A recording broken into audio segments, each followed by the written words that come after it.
صرف ایک بات عرض کرتا ہوں عدل پر. حضرت عمر کا دور حکومت ہے، غسان کا شہزادہ جس کا نام ہے جبلہ بیت اللہ شریف کا طواف کر رہا ہے. جس طرح کر ہمارے بڑے لوگوں کی چادریں اور پیچھے ہوتی ہیں، لٹکا کے چلتے ہیں تاکہ ساری گلی کا گند غلاظت وہ صفائی ہوتی جائے. اس زمانے بھی یہی رواج تھا. وہ جبلہ جو ہے اس کی چادر لمبی تھی، بیت اللہ شریف کا طواف کر رہا تھا. اچانک بلا ارادہ ایک صحابی کا قدم آ گیا اس کی چادر پر. اس نے مڑ کے دیکھا ایک غریب آدمی ہے، اس کا پاؤں شہزادے کی چادر پہ آ گیا. اس نے تھپڑ مارا حضرت سیدنا عمر کے دور میں اس فقیر کو. اس نے جیسے کیسے طواف مکمل کیا، سیدھا حضرت عمر کی خدمت میں گیا اور عرض کرتا امیر عمر تیری حکومت ہو تے غریب والوی چاٹاں جھلن، آپ کی حکومت ہو دور دورہ ہو انصاف کا، آج بھی غریب مار کھائے. کیا بات ہے، غسان کے شہزادے جبلہ نے مجھے تھپڑ مارا ہے. کیا؟ اس کے چادر پر میرا پاؤں آ گیا. جان بوجھ کر دیا تھا؟ نہیں جی اللہ کی قسم مجھے کوئی پتہ نہیں تھا، ویسے آ گیا. بلاؤ جبلہ کو. ہمارا قانون غریب کے لیے حرکت میں آتا ہے، بڑوں کو خود تحفظ فراہم کرتا ہے. حضرت عمر رضی اللہ تعالیٰ نے پوچھا کہ جبلہ تو نے تھپڑ مارا ہے؟ جی مارا ہے. کیوں؟ اس کا پاؤں آیا میری چادر پر. اس نے جان بوجھ کر دیا؟ کہتے جی یہ مجھے اندازہ نہیں ہے کہ جان بوجھ کر دیا ہو، بہرحال آیا تھا.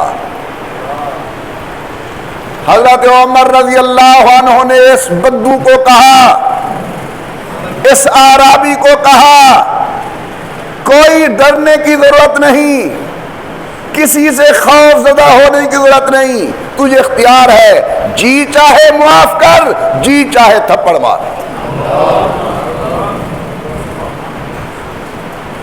اس نے کہا جی تیرا دور ہو، اور پھر انصاف ہم کیوں نہ کریں. بسم اللہ پڑھ کے مارا تھپڑ جبلہ کے منہ. اتنے تک آپ کو علماء نے باتیں سنوائی ہیں، ذرا میں آگے چلتا ہوں، غور کرنا. جبلہ واپس آیا، کافر ہو گیا، اسلام چھوڑ گیا. امیر عمر رضی اللہ تعالی عنہ ہر آنے جانے والے سے پوچھتے ہیں جبلہ کا کوئی حال. معلوم ہوتا ہے کہ ان کے دل کے اندر ایک کھٹکا سا تھا کہ اللہ جبلہ کو واپس اسلام کی دولت سے مالا مال کرے. ایک صحابی گیا غسان، جبلہ ملا. سننے کی بات ہے، خیر خیریت. جبلہ نے پہلا سوال کیا کہ امیر المومنین کا کیا حال ہے؟ اس جدائی میں رہا میرا تمہارا ایک حال، تم وہاں روتے رہے ہو، میں یہاں روتا رہا. کوئی انداز ایسا تھا کہ ادھر جبلے کے دل میں ہوک تھی، ادھر فاروق اعظم کے دل کے اندر درد تھا.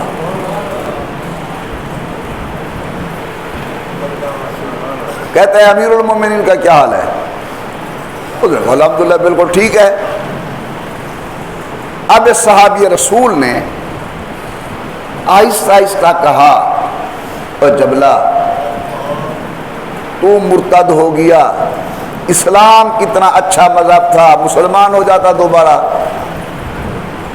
اس نے کہا یار بات یہ ہے کہ دل میرے میں بھی ہے کہ میں مسلمان ہو جاؤں، لیکن سردار ہوں، مجھے تھپڑ مارا ہے ایک اعرابی بدوی نے، وہ حمیت و غیرت میرے دل میں جاگی. اب ایک تجویز ہے، تو جا حضرت عمر کو عرض کر امیر عمر زبانی طور پر کہہ دیں کہ اگر جبلہ واپس مسلمان ہوتا ہے تو میں اپنی بیٹی کا رشتہ دیتا ہوں. سمجھنا، دے نہیں، صرف زبانی طور پر کہہ دیں تاکہ میں اپنی برادری میں نام لینے کے قابل ہو جاؤں گا کہ مجھے امیر المومنین فاروق اعظم رشتہ دے رہا ہے، میں کیسے انکار کروں.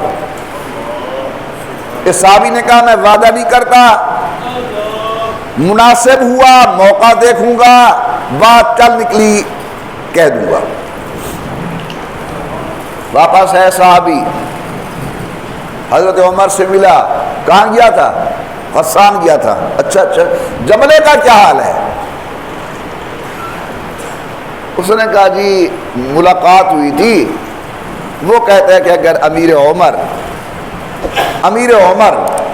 بس زبانی طور پر مجھے کہہ دیں، دیں نہیں، کہیں کہ میں رشتہ دیتا ہوں، کلمہ پڑھ لے، میں مسلمان ہوتا ہوں. حضرت عمر فرماتے پھر تو نے کیا کہا؟ سننا ذرا ذوق سے، غور سے، دل میں بٹھانا.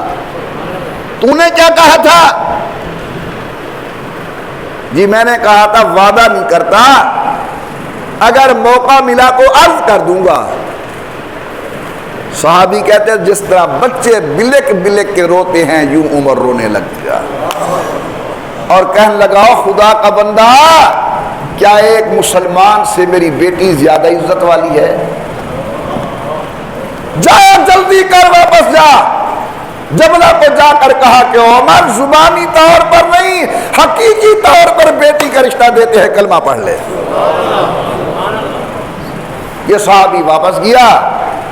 وہ بدقسمت تھا، فوت ہو چکا تھا، جنازہ اس کو اٹھ کے آ رہا تھا. لیکن امیر عمر شاباش تیرے ایمان کو، امیر عمر ہم داد دیتے ہیں تیرے دل کی اس کیفیت کو.